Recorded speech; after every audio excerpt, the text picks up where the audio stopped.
Okay, this is a video about pacifism for Year 10 RMP. We've already looked at just war in the Christian tradition, and we're going to look at, in the next class, what pacifism is and why some religious people believe in pacifism. So you need to watch this video and answer the questions at the end of the video. You might need to, once the questions come up, you might need to watch the video again to make sure you can answer all of the questions. So let's begin looking at what pacifism is. So pacifism is the belief that war and violence are always wrong. So if you look at the picture, it says someone with a nutty idea that killing people is a bad thing. That's what a pacifist is. And we might all agree that killing people, attacking people, violence is a bad thing. But pacifists go further. They say that there's never a good reason to go to war or to act in a violent way. So for example, even if your country was attacked, if you were truly a pacifist, you wouldn't believe in fighting back against the people who attacked you. So although pacifism is, at first, when we hear the idea, quite an attractive philosophy, it also seems a bit of a difficult one to live up to all the time. Would we really sit back and do nothing if our country was attacked? Okay, so we need to ask the question, why would people believe in pacifism? Why would they think we should never ever go to war? We'll just look at a couple of ideas in this video because we're going to look more at this in the lesson. Okay, a couple of ideas then. First one, the idea that war never brings peace and that it always leads to more violence. So some people say that if we have a dispute with someone, with another country, it's never a long-term solution to deal with it with war. Because say if we have a dispute with our neighbouring country, we go to war with them to finish that dispute, what's going to happen after the war? We might win, but they're going to be very bitter and angry towards us. And so in the future, there'll just be more violence in the future. We can never completely solve our problems with violence because we haven't reached an agreement. We've just kind of forced them to give in to us. So the idea is that we really need to meet with them and discuss with them and reach an agreement instead of fighting. So that's one reason why people are against war. Another reason might be this. Some people think that it's always wrong to take a life, even if it's in a good cause. So even if you've got a good reason to go to war, actually taking life is just completely wrong. Some people think that we can never justify killing another person, even if that person's attacked us, or if it's going to save our country to kill that person. Some people think, even in that case, taking a life is always wrong.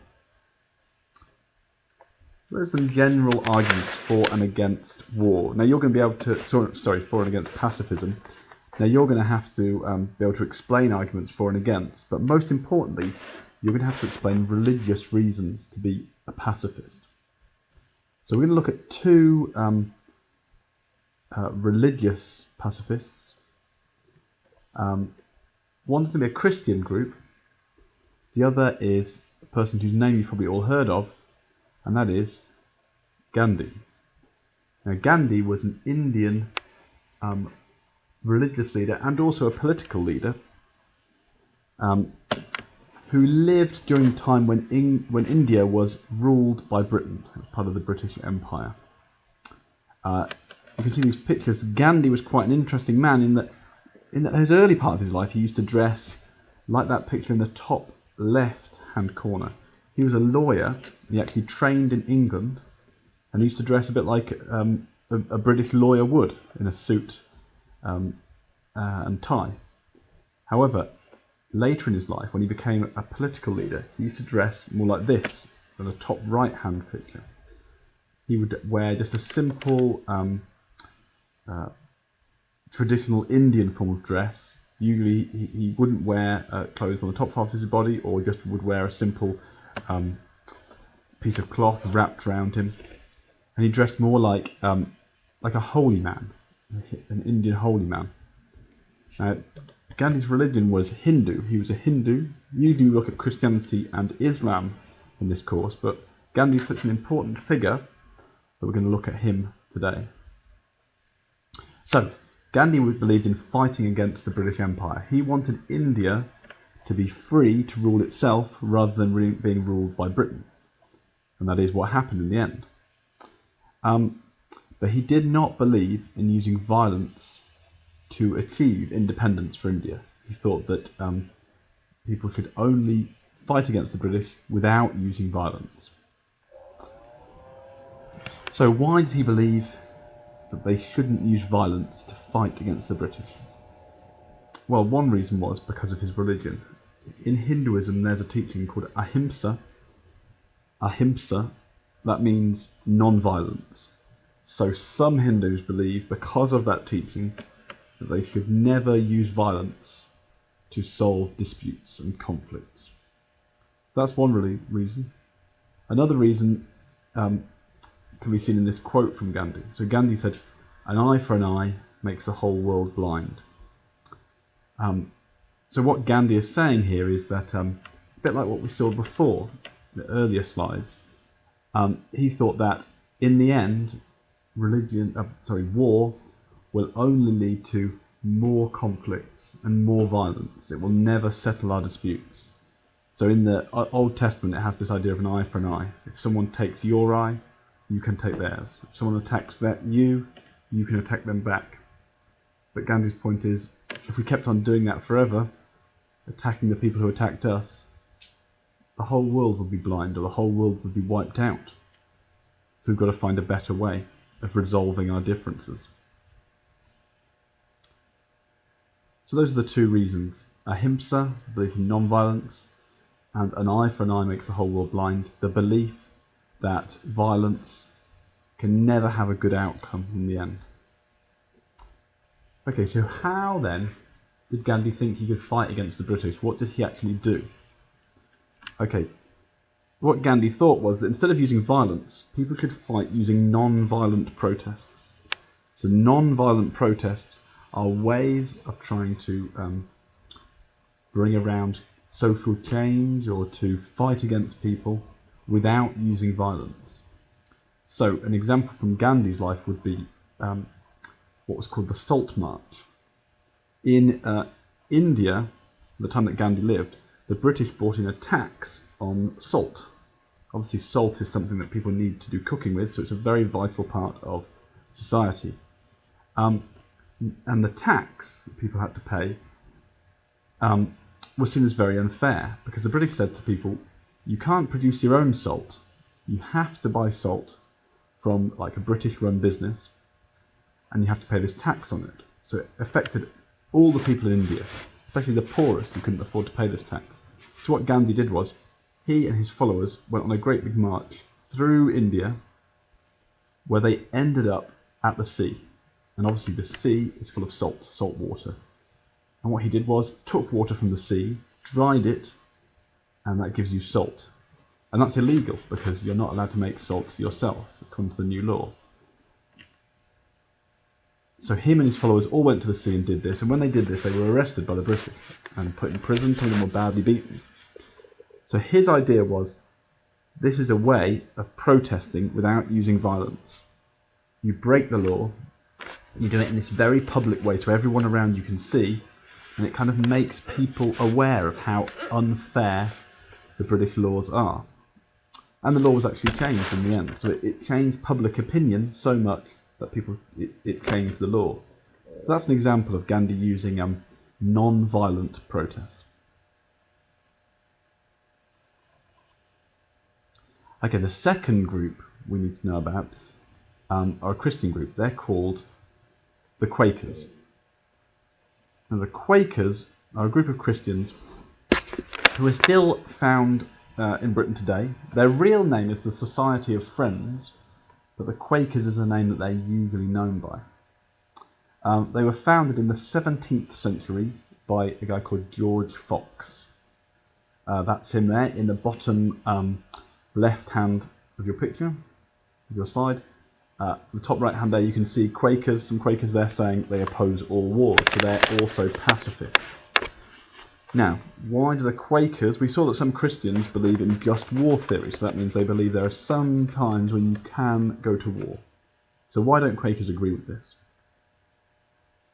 Okay, Quakers are against war for two reasons. So like Gandhi, we've got two reasons, and you'll need to explain both in your exam questions, and then the questions at the end of this video. Firstly, they're against war because they believe that all humans have a part of God inside them. So they believe that something of God, some part of the Spirit of God is in every human being. That means that human beings are kind of sacred and holy, which means that killing people is always wrong. It's almost like taking the life of God. So that's one reason. Second reason is quite straightforward. It just comes from the teachings of Jesus. So Jesus told people that followed him that if they're attacked, they should not fight back, but they should turn the other cheek. When Jesus says that, turn the other cheek, what he means is, if someone hits you on the face on one cheek, slaps you, instead of slapping them back, you should just offer them the other cheek on your face and say to them, feel free to hit me on that cheek as well. So the idea of it is not resisting against violence, but just letting people attack you. Might seem a strange idea, but for Quakers, the fact that Jesus said it means that's what Christians should do. So those are the two reasons why Quakers are against violence and war. And the Quakers bring us on to our next key term, which is this: conscientious objectors. Many Quakers became conscientious objectors during the First and Second World Wars in this country. So conscientious objectors are people who refuse to fight in wars. So in the First and Second World War, people were called up to the army. That meant you didn't have to you didn't volunteer. You were told you were going to join the army because Britain needed all the people it could to fight the war. Some people refused and became what's called conscientious objectors, people who have said they will refuse to join up. Now, they were treated in different ways. Sometimes people were imprisoned for not joining up. Sometimes people were even shot for not joining up. In other times, people were given other jobs. So some Quakers went on to work not as soldiers, but as medics and doctors and stretcher bearers during the war. So they would still go to the action zones, but they wouldn't engage in fighting. Okay, so that's all the information you need for the lesson. Here are the 5 questions that you need to answer. So, first one is, what is pacifism? Second, who was Gandhi and why was he against war? Make sure you include both of the reasons that he was a pacifist. Who are the Quakers and why are they against war? Again, we need both of the reasons to be explained fully. What are conscientious objectors? And what is non-violent protest? So make sure you have full answers, written in full sentences, to those questions that you can bring to next week's lesson.